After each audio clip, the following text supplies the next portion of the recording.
Puh. Oh, Pak Puhmu.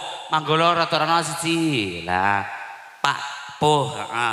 Pak Puh, Pak Po, kula joget napa mboten? kula joget nama mboten. Pripun, Puh? Joget. Heeh. Ya aja nek muni tok lho ki engko. Ki ponakan to, Le? Ponakan nggih ponakan. Ponakan nggih ponakan. Ponakan butuh sangu. Ponakan butuh sang. Ya Rono Salim. Pokoknya saka tangga kono anu ya Le dodok ya Le, mlaku. Heeh, Salim. Pak Puhmu nggawa duit ora? Salim karo Pak Puhmu, bubuhmu barang. Nah. Lah ngisor, dodok mlaku dodok. Lah, Salim karo Pak Puh.